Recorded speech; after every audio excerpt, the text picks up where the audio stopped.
Para pemirsa semua, kita akan melanjutkan bincang-bincang tentang 3 hal ini. Yang pertama menyangkut kamardikan atau perdikan. Yang kedua berkaitan tata ruang. Yang ketiga ini berkaitan pada pranoto mongso atau pemahaman tentang ruang dan waktu, sekaligus peristiwa-peristiwa di dalamnya. Ada satu catatan penting dari diskusi sebelumnya, yakni tentang kita seringkali luput dari unsur-unsur yang sebetulnya juga diciptakan oleh Allah, yang kalau dalam ekosistem sering tidak pernah, dalam pengertian ekosistem modern sering tidak ada di dalamnya. Ekosistem itu ya hanya dipahami angin, air, benda-benda, tumbuhan, apalagi juga manusia ya, yang makhluk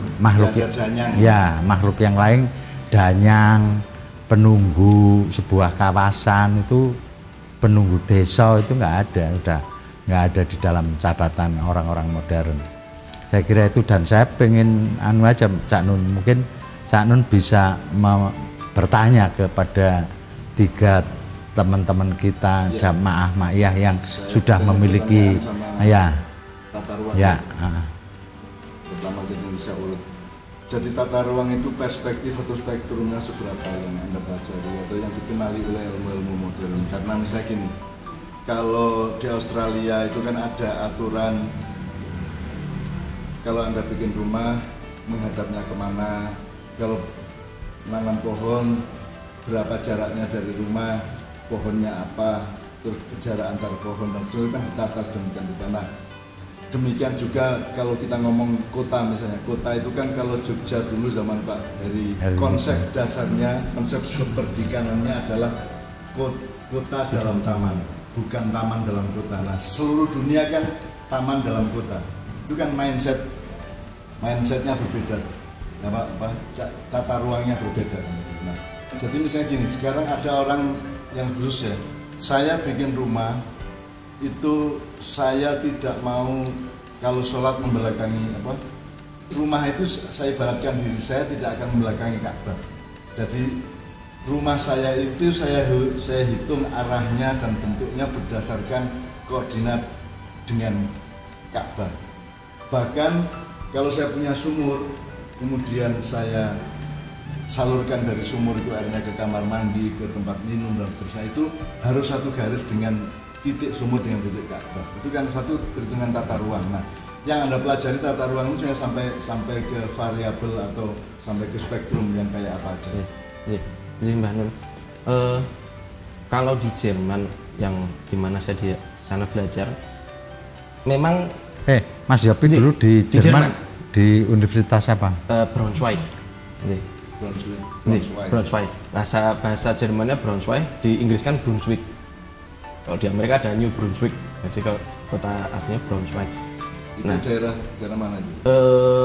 Lower Saxony, sebelahan dengan kota Hanover. Soalnya kan saya dulu naik kereta mesti lewat Hanover. Ya, betul. Dari Amsterdam mesti lewat Hanover. Kalau Hanover itu gambarannya mungkin Jogja, saya di Bantulnya. Itu jadi kota relatif kecil.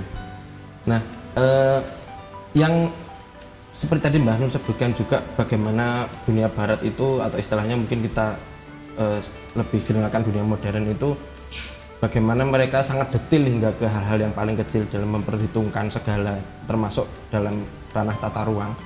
Jadi seperti Mbah Nun juga sampaikan tadi, di Australia begini, di Jerman juga karena mereka strukturnya itu sudah sampai Uni Eropa. Jadi peran Uni Eropa sendiri itu juga sudah sampai ke titik bagaimana suatu daerah itu juga harus dikelola demi kemaslahatan Uni Eropa. Jadi mungkin kalau di Indonesia, hanya untuk di Indonesia, belum sampai ASEAN. Perspektifnya, spektrumnya Uni Eropa. Betul, sudah sampai ke Uni Eropa. Jadi sudah regional. Betul, lintas batas negara. Karena memang salah satu konsep Uni Eropa kan borderless state. Jadi memang batas-batas negara sudah hampir tidak nampak lah di Uni Eropa, dan itu memang dari instrumen peraturan paling atas memang hierarkinya adalah Uni Eropa, kemudian sampai ke negara Jerman turun ke negara bagian. Jadi istilahnya kalau Bundesland itu seperti apa di Amerika States, kemudian sampai ke bawah adalah struktur kota atau komunal. Nah di situ tapi yang menarik adalah prosesnya tidak hanya top bottom atau dari atas ke bawah, tapi juga dari bawah ke atas. Jadi memang ada keseimbangan perjodohan ya.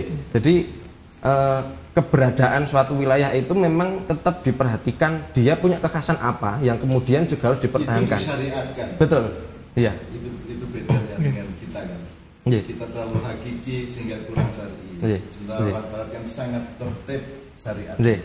Nah itu yang memang kemudian ketika suatu wilayah punya kekhasan, dia tidak boleh di dalam tanda kutip diutak-utak karena dia mungkin menjadi wilayah tampungan air misalnya, maka instrumennya akan menghambat siapapun yang ingin membangun wilayah di situ. Dan mungkin juga salah satu bayangan saya adalah Jerman itu kan juga wilayahnya tidak terlalu besar, dalam artian mereka juga punya dalam tanda kutip problem dengan pertumbuhan istilahnya pembangunan yang untuk mengejar pertumbuhan penduduk, artinya mau tidak mau tetap harus membangun dan sebagainya. Tapi mereka memang sudah dari dulu sudah terbiasa untuk membangun ke atas. Saya tanya, kenapa di dalam epistemologi atau apa ya, di dalam nomenklatur ilmu-ilmu barat, kalau perspektifnya diperluas disebut mistik. Jadi misalnya saya bikin rumah, sumur saya apa namanya, tempat tampungan air dan kamar mandi saya satu garis lurus dengan Ka'bah, itu kan dianggap mistik. Itu padahal kan fisik aja. Betul. Fisik aja, karena saya punya pandangan mengenai Ka'bah yang mungkin memang tidak bisa dijelaskan secara syar'i akademis ya. Tapi kan kenapa kok disebut mistis? Mistis itu memang benar-benar mistis, apa itu kata untuk menyebut sesuatu yang mereka tidak paham? Kalau saya melihatnya karena tidak ada kesadaran terhadap hal yang di luar pandangan mata mereka atau mampu mereka ukur gitu, Mas. Jadi saya sedikit otak-atik gadok saya terhadap fenomena yang kita katakan membangun atau istilahnya kita menata. Di sana mungkin memang berbagai macam aspek yang berkaitan dengan segala yang nampak, dalam artian wilayah hijau dan sebagainya harus diperhatikan, karena pada akhirnya kembali kepada agar memberi manfaat kepada manusia. Tapi kemudian kadang bahwa hal yang mereka kerjakan itu kan sebenarnya juga bisa diniati dalam arti memandang alam bukan sebagai objek yang bisa dikeruk terus, tapi menjadi partner kehidupan manusia yang memang Gusti Allah menciptakan alam, menjadikan manusia sebagai khalifah. Iya, itu saya, Pak. Ya, itu istilahnya otak-atik gadok saya. Kalau di Jerman, di Amerika kan tidak begitu cara berpikirnya. Jadi misalnya itu kan kesadaran mikronya luar biasa di Jerman. Artinya tata ruang mikronya apa bahkan se-Uni Eropa. Tapi begitu dimakrokan kan kemudian disebut itu halusinasi atau mistik atau apa segala macam. Padahal kita orang Jawa, orang Indonesia sudah menemukan bahwa tidak ada keputusan mikro tanpa pertimbangan makro dan tidak ada arah makro tanpa berangkat dari mikro, kan begitu. Bahkan mikro dan makro itu di dalam kesadaran Islam Jawa atau Jawa Islam itu kan agak lebih dinamis. Jadi kalau pandangan materialisme kan kita mikro, alam semesta jagat raya ini makro. Kalau dalam pandangan zatiyah dalam Al-Quran kita ini makro, karena maka kita khalifahnya. Karena seluruh alam itu ada pada kita dan ada di dalam jangkauan kita, tapi alam tidak bisa menjangkau kita, kan begitu. Maka mikro makro itu juga menjadi pertimbangan begitu. Nah sekarang seberapa pemberontakan Anda terhadap etos-etos ilmu pengetahuan syar'i barat itu di dalam disertasi Anda? Saya seperti Anda ngomong tadi itu kan Anda bukan orang barat. Iya. Jadi kalau fenomena yang sering kita temui di sana memang mungkin kalau kita anggap suasana religiusitas Mbak sih seperti kita rasakan di sini, itu di sana hampa, dalam artian mungkin gambaran realnya saja. Kalau misalnya di Jerman itu mayoritas adalah teman-teman Protestan atau mungkin Katolik, faktanya adalah gereja itu banyak yang sepi. Itu kan mungkin kalau buat saya salah satu mungkin fenomena yang bisa kemudian menarik, apakah mungkin orang Jerman sendiri sudah memang sangat meninggalkan dalam tanda kutip agama. Tapi Natal dirayakan, Pak, sebagai aspek kultur. Betul. Dan itu luar biasa. Saya juga ada yang saya heran kepada masyarakat barat ya. Kan mereka begitu taktil, begitu akademis, begitu apa namanya? Detil. Begitu meneliti segala sesuatu. Kenapa mereka tidak meneliti agamanya? Loh, karena memang mereka tidak mendapatkan wahyu yang jelas, tidak mendapatkan narasi yang jelas dari Tuhan, dan itu mereka tidak selidiki, tidak cari sanaknya, verifikasi kesejarahannya kan enggak. Kenapa? Kenapa mereka tidak kreatif dan tidak dinamis, tidak progresif terhadap agama? Gitu. Menurut Anda? Meskipun per manusia bagus. Betul. Orang barat itu per manusia mikro tertib gitu ya. Kita goreng gerai aja marah tetangga kita tidak boleh segala macam. Itu sangat tertib ya. Tapi kan mereka tidak makro. Tidak makro. Sehingga banyak sekali konsep-konsep dan silang-singkat dengan kita.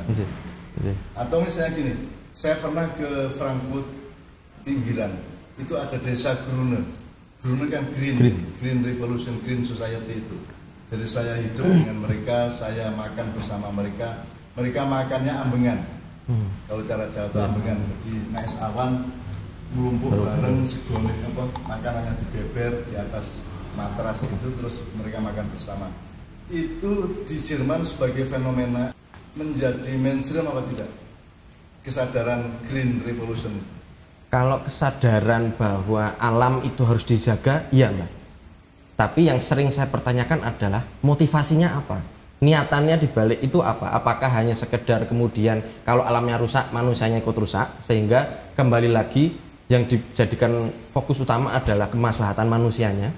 Atau kalau saya pribadi memandangnya itu tadi, bahwa kemampuan untuk menjaga memanage, menata kehidupan itu ada di manusia, dan itu adalah menjadi kewajiban ketika kemudian setiap Allah menciptakan segala sesuatu alam dan ekosistemnya seperti itu. Tapi kalau bentuk pekerjaannya misalnya mereka sangat ramah mengurangi plastik dan sebagainya, itu mainstream Mbak di sana. Tapi motivasi di belakang itu yang saya rasa tidak sampai kepada sangkan mungkin belum kawin aja, belum berjodoh. Kalau kita kan jelas rahmatan lil alamin, bukan rahmatan linnas. An-nasu rahmatun lil alamin, bukan al-alamu rahmatun linnas. Jadi bukan alam ini kita eksploitir. Bahkan dalam ayat kan kita sudah bicarakan bersama, kita bersaudara, bahwa anjing itu kakak kita, macan kakak kita, tikus kakak kita, alam semesta apa? Hutan, pohon-pohon itu kakak lebih tinggi lagi dan seterusnya.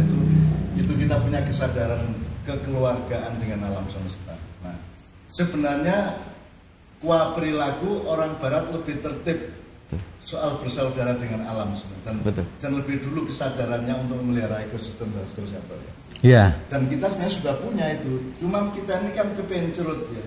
Begitu merdeka kita kepencut pada dunia barat dan modernisme dan materialisme, sehingga akhirnya kita salah sangka terhadap orang. Yang paling harus kita akui juga gini, kayak dikatakan di pelajaran-pelajaran di planologi ya, syar'inya itu di sekolah dan juga prakteknya itu kan nggak terlalu berjauhan ini. Saya kira kan di planologi di Indonesia di ITB lah yang paling dikenal ya kan, juga sama melakukan itu, melakukan artinya mempelajari hal yang sama. Cuma prakteknya ketika sudah lulus dari planologi terus ke apa namanya, katakan dia menjadi pejabat di planologi juga, itu enggak seperti yang dipelajari di sekolah. Itu yang kalau di Jerman kan nampaknya antara yang dipelajari dengan prakteknya itu enggak berjauhan gitu ya. Ini di luar tadi kita bicara soal mereka tetap belum memiliki apa namanya perspektif yang lebih luas aneh gitu ya. Sebenarnya Iya. kan seharusnya orang timur yang lebih dulu kayak orang Jerman itu, tapi kan prakteknya tidak. Ya. Karena orang timur kepencerut, Tuhan menyebut kita itu kafir. Jadi tandanya adalah kita kepencerut kepada dunia, atau kalau konsep lain keduniaan atau duniawi, atau kalau difokuskan ya materialisme dan hedonisme gitu ya, gemerlap dunia. Ini kita kepencerut, merasa ketinggalan dari orang barat, sementara orang barat sudah muter untuk lebih punya kesadaran ekosistem, punya kesadaran alam. Bahkan orang barat mungkin lebih rahmatanil alamin perhitungannya dibanding orang-orang Islam sendiri. Kan orang Islam sangat mikro, berpusat pada kepentingan dirinya. Jadi misalnya aku tadi pejabat planologi kan golek kira-kira aku badi opo kan gitu. Jadi pertimbangannya sangat-sangat sempit dan sangat mikro kan gitu. Sementara justru pemerintahan barat di negara-negara barat lebih rahmatanil alamin daripada kita. Karena kita kepincut sama dunia tadi itu.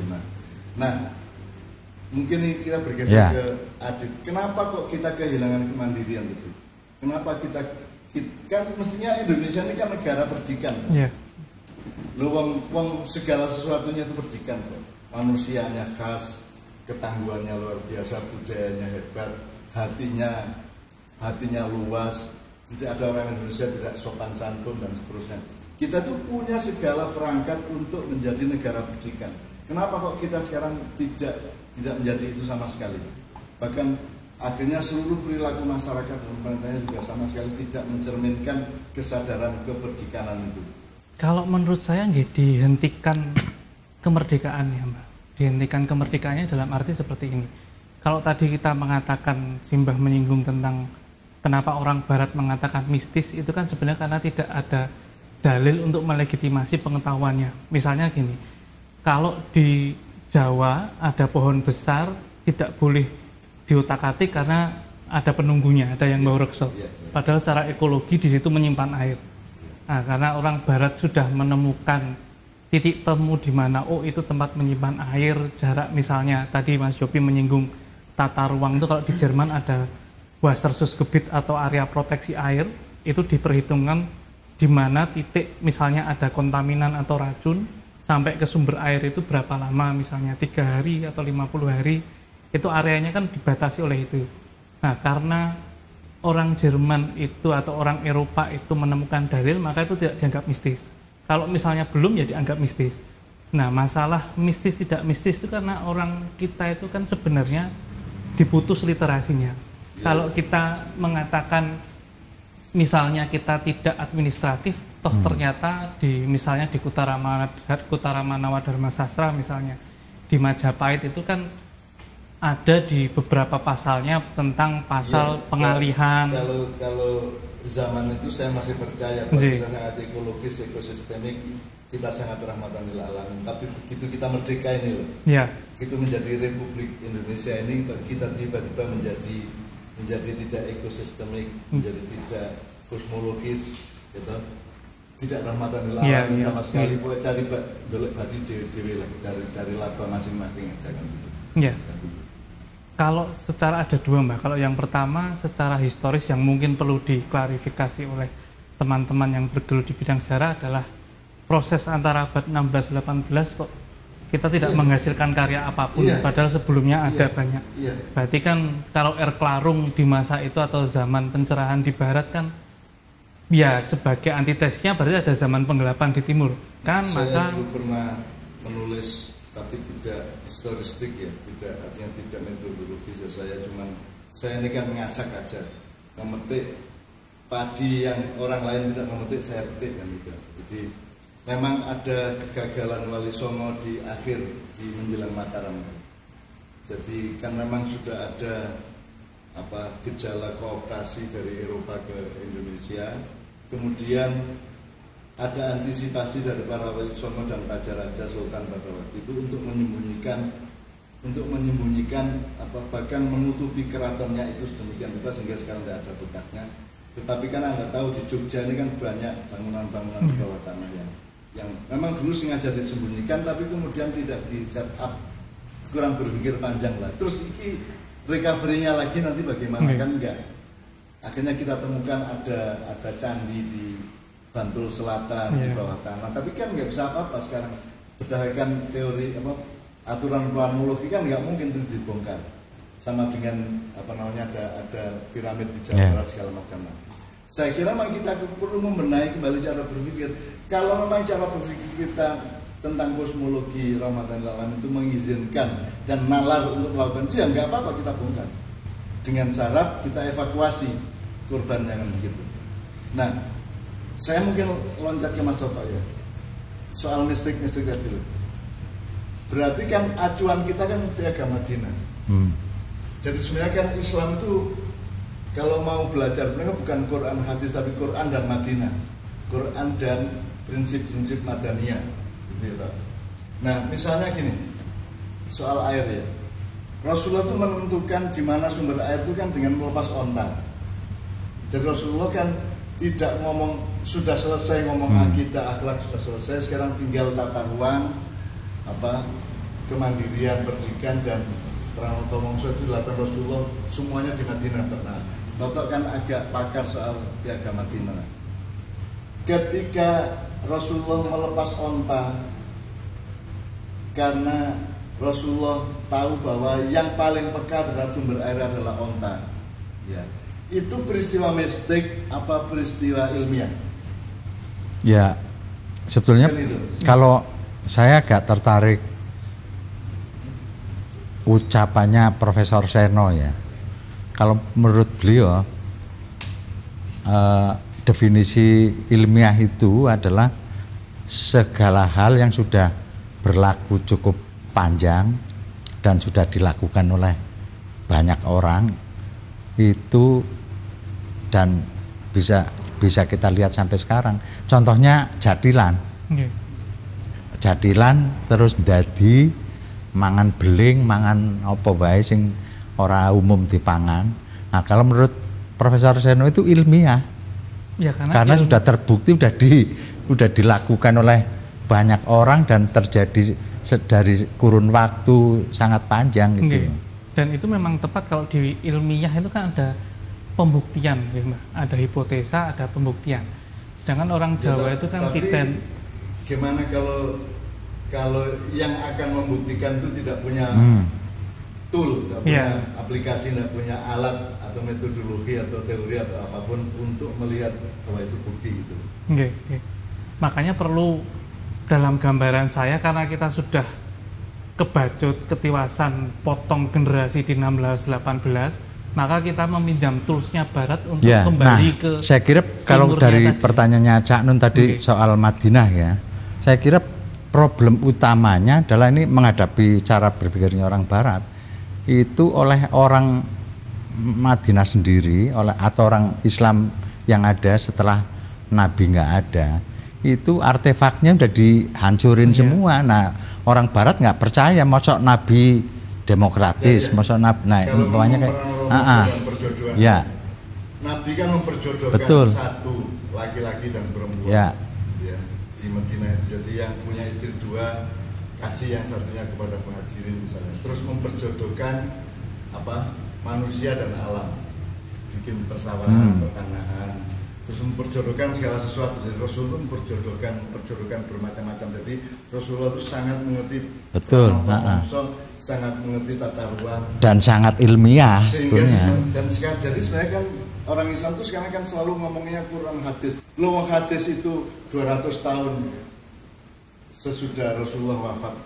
Artinya dia dari sudut validitas dan fixing verifikasinya kan kalah sama Madinah. Nah, kalau Madinah jelas kan jelas dan juga kita pelajari sama dan Piagam Madinah itu sebenarnya satu-satunya artefak yang itu dibikin ketika Nabi ada dan Nabi terlibat di situ.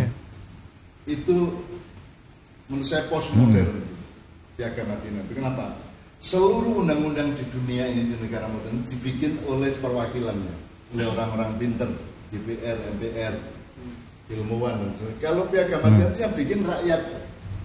47 pasal itu yang bikin rakyat sendiri merumuskan apa yang harus melakukan, apa yang tidak boleh mereka lakukan, dirumuskan sendiri. Rasulullah cuma membimbing aja, cuma pengasuh aja gitu ya, ikut mengontrol dari jauh aja dengan kekuatan batinnya, dengan kewibawaan sosialnya dan seterusnya. Nah, semodern-modernnya Indonesia itu kan tidak pernah rakyat berperan sebagaimana di Madinah itu, belum pernah ada. Perda juga yang bikin ya Pemda kan gitu ya. Tidak ada kok orang desa membuat aturan mengenai desa.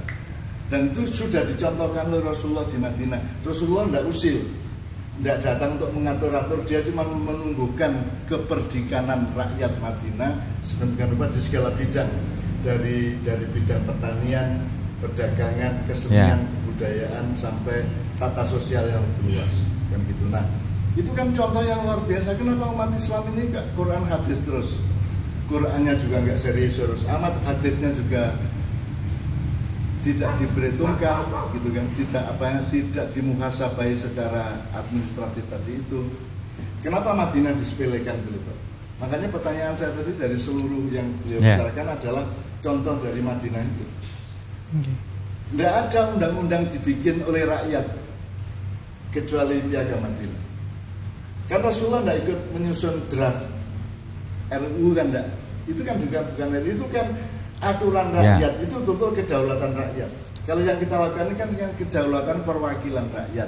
Itu pun proses menjadi wakil rakyat itu sedemikian rupa tidak matangnya dan tidak solidnya kan gitu. Dan gitu. Makanya tadi kalau menyambung dari Mbah Nun nggih, yang kedua itu kenapa kita tidak mandiri, karena kemandirian nggih butuh ruang. Yang tadi kalau misalnya planologi kenapa di Jerman itu seperti itu, kalau di tempat kita setelah masuk ke PNS misalnya itu karena tidak ada ruang di mana dia dipercaya untuk mengaplikasikan ilmunya, Mbak. Nah, makanya kan termasuk Kanjeng tadi, Nabi tadi kan memberikan ruang kepada suku-suku yang ada di Madinah. Nah, ruang ini kan kemudian yang dibatasi. Mempersatukan proses pengislaman. Itu yang harus kita pelajari dari Madinah. Tidak ada Rasulullah itu nafsu untuk mengislamkan orang, tidak ada. Jumlah penduduk Islam paling besar 15% dan Rasulullah tidak nafsu untuk dakwah untuk pengajian. Yang ada adalah penataan tata ruang kota Madinah itu, kemudian dengan sikap mandiri, perdikan, dan dengan pemahaman terhadap Pranoto Mongso yang luar biasa. Ya, jadi Rasulullah berarti menurut teori Anda, Rasulullah menciptakan ruang yang begitu demokratis, begitu membuat orang berpeluang untuk mandiri, untuk kreatif, untuk cerdas, untuk punya ide, untuk punya carangan, fenomenologi dan lain sebagainya. Jadi tergantung Rasulullah. Jadi sekarang kalau cari pemimpin tuh ya teorinya itu ya siddiq, amanah, tabligh, fatonah aja. Kalau orang Islam ya mungkin tidak jadi aturan negara, tapi di dalam kesadaran kita ya cari pemimpin yang siddiq, supaya dia amanah, sehingga dia bisa tabligh, jelas yang ditablighkan, sehingga dia juga punya kecerdasan untuk menyelamatkan Indonesia, bukan merusak Indonesia. Karena Fatona itu adalah yang tadi itu urusannya Ilham tadi kita download. Fatona itu adalah alat untuk ketersediaan sistem rohaninya Rasulullah untuk download hidayah dari Allah. Ya, sebetulnya kayak Pranoto Mongso itu kan download, sebetulnya mendownload kahanan sehari-hari. Ya, kalau diterjemahkan oleh Ki Hajar itu niteni itu kan meneliti ya, niteni niroke terus nambahi gitu kan. Niteni mengingat-ingat. Ya itulah yang niteni niroke nambahi. Nambah itu kan inovasi ya, mungkin ya sebetulnya kan Pranoto Mongso kan di situ. Jadi prosesnya. Tidak salah loh Ki Hajar Dewantara itu dijadikan dianggap jadi Menteri Pendidikan yang pertama. Ya. Susahnya dia tidak punya ruang tadi. Ya. Dia tidak menjadi ruang kreativitas bagi rakyat dan bagi pemerintah berikutnya. Kita sibuk dengan materialisme dan kekuasaan yang gitu dengan hal-hal Makanya seperti Mak Yah itu ya, kalau pakai terminologi politik ya sebenarnya itu merebut ruang.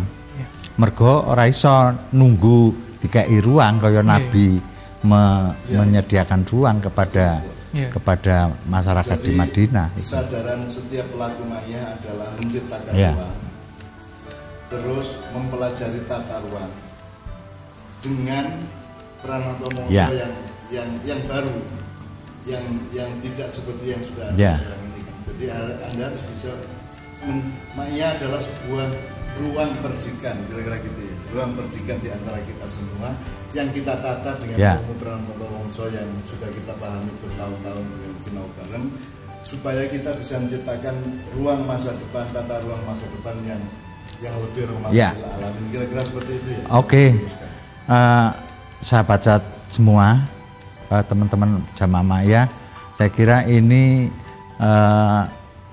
kita sinau bareng agak dasar ya, dan harus kita lanjutkan lagi pada lain waktu lagi. Betul-betul bisa menjadi pedoman yang sangat pragmatis dan sangat simpel bagi simpul-simpul ma'iyah untuk menyadari diri, menciptakan kamardikan, menentukan di mana koordinat perdikannya di setiap simbol, dan supaya Anda bisa memahami Pranoto Mongso ruang dan waktu pergantian cara. Karena menurut Allah di surat Al-Baqarah itu Allah kan menggambarkan pergantian siang malam, kemudian lautan yang luas dan bahtera. Nah kita ini kan sedang membawa bahtera ma'iyah ini kan, Anda baca di Al-Quran. Bahtera itu, sekarang ini kan yang sekarang retak-retak yang tidak karu-karuan, kabur keinginan itu. Ada angin di sana, kita ikut ke sana. Jadi kita sendiri tidak punya kemandirian perdikan untuk membahtera, untuk mengarahkan bahtera Indonesia ini. Jadi saya kira sudah kita ciptakan ruang-ruang. Ma'iyah adalah ruang-ruang untuk Anda, bahwa faza syafaat atau apa itu ruang yang Anda ciptakan sendiri dengan pemahaman Pranoto Mongso dan ilmu tata ruang yang mandiri, yang perdikan. Jadi Ma'iyah adalah negeri perdikan ma'iyah, kira-kira seperti itu. Oke, ya sip. Alhamdulillah, assalamualaikum warahmatullahi wabarakatuh.